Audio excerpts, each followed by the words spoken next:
As most of you know, social media and smartphones are the new dominant religion, attracting its owners to mass every morning, afternoon, evening, night, even overnight, because we're still looking at screens at 2:40 a.m. instead of sleeping.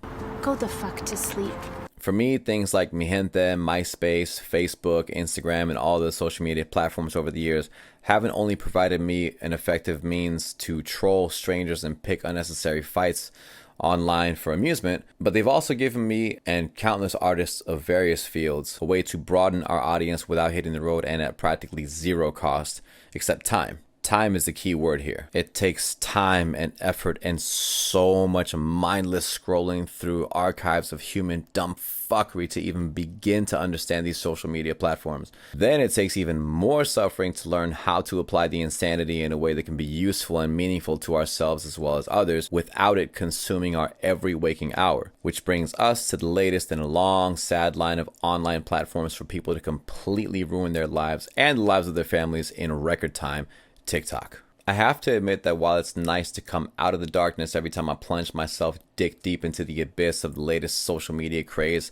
in attempting to find a way to further my artistic endeavors and troll people in more sophisticated and annoying ways, the plunge itself is always riddled with unpleasantness at the realization of how many hours have to be spent away from my family, not working out, prolonging sleep, not reading, not cooking, or not doing any number of meaningful and productive activities in the name of, let's say, turning an enemy into an ally at a cost to my soul. So because I voluntarily suffered through countless hours on TikTok attempting to understand it and its users and its potential as a tool for expanding my knowledge as well as my brand, you're going to have to suffer through some of it with me. However, since I'm nice like that, I've handpicked some pretty good ones that I think will do your brain more good than harm. We'll call this first one Calling Out Donnie Yen. Let's talk about this martial arts girl calling out Donnie Yen in a martial arts challenge. As many of you who know me understand, I'm a huge fan of martial arts and a student of its disciplines myself. So when I come across martial arts videos on my phone or the computer, it doesn't take a lot for them to lull me into paying immediate and undivided attention to them. One such video I came across on the porta potty that is a talk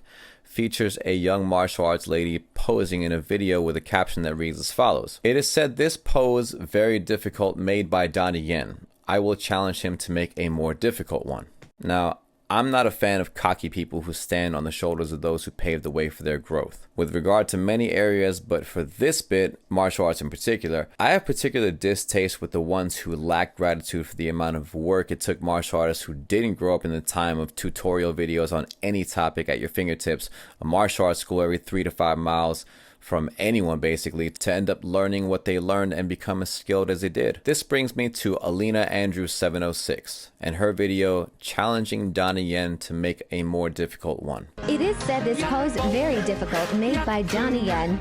I will challenge him to make a more difficult one. Now, the internet could roast this girl a number of ways cruelly too, but I won't do that because, as I mentioned before, I'm nice like that. She even gets a pass on the broken English because I grew up with parents who struggled to learn English. My parents speak English very fluently and with a heavy Spanish accent, but it wasn't easy for them. I have a lot of sympathy for people who make a serious effort to communicate in a language that isn't their primary. It takes a lot of courage to put yourself out there like that. And this girl probably spoke her native language into her phone, had it auto-translate, got the best she could in the moment, then posted it. And that's fine. More power to you for trying to reach out to us stupid Americans. And she's actually really skillful. This young lady's martial arts is very good, but to me, the sheer nerve of calling out a fucking legend in the martial arts world like Donnie Yen with a big smile is hard to just let slide. I suspect she worked very hard to get the skills that she has, but probably had more tolerant and more modern schools in every book and video imaginable to refer to, published by hardworking people who paved the way for her growth, which they didn't have. People like Donnie Yen didn't have. Martial arts, books, schools, tutorials were not a thing of Donnie Yen's youth like they were in the 2000s, people. We're so fucking lucky and spoiled and privileged to be able to learn just about any skill watching a tutorial, and every generation is supposed to raise the bar, but calm the fuck down with this arrogant, you were great for your time, but make way for me because I'm better than you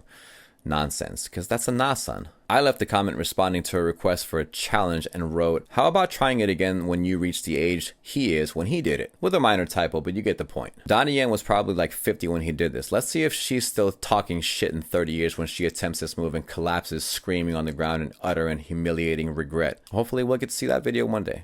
Oof, number 2. Let's call this one, don't want them to burn. Not that anybody follows my Twitter feed, but I posted a tweet a while back that reads, there's no comfortable way to ask for time to talk with a loved one about a serious concern, and there's no way to have the discussion without it being offensive. So pay the price for dealing with things or pay the price for avoiding them, but you don't get to not pay a price. And I mean that like God meant, get out of my garden for falling into the trap I set for you. Not an exact quote from the Bible, but pretty close. But seriously though, I want to share this clip for a couple of reasons. The first being less conventional than the second. First, because it's a good example of how a very low quality video and soundbite can still resonate powerfully with an audience, provided it has content with value that eclipses any shortcomings as a result of less than professional level production quality. That's a testament to anyone who may be on the fence about sharing their work and passion with the world because their content wouldn't look like the pros. And second, I think this video says what a lot of us are thinking when we think about someone we love who is suffering unnecessarily at their own hands. How many of us can relate to being seriously concerned about a friend or family member doing themselves obvious harm and feeling powerless by it? No one likes feeling helpless. So here's the video. You know, I don't know how you lay it out properly, but you tell people that you love how to avoid the road to hell. And you don't do that because you're shaking your finger at them or because you're a moral authority. You do it because you don't want them to burn. And I think there's too much of the moral authority still in the church and not enough of the, you know, the love that helps people avoid the fire. That was Dr. Jordan B. Peterson. I love this guy. He's like my internet dad. Him and Jacques Fresco. And while there's no shortage of negative and scandalous things said and written about him online, I actually read what he wrote and listened to what he has to say and find his work to be invaluable despite my disagreements with many things he says. He's for damn sure spot on about this. Where's the lie? Number 3, let's call this one the Animal Kid. Okay, there's so much I could say about this next video. The first being that I could have randomly selected any of this kid's videos and you would be happy about watching it. He's that good at what he does and at a very low production cost, might I add. Hint, hint, wink, wink. Just do it!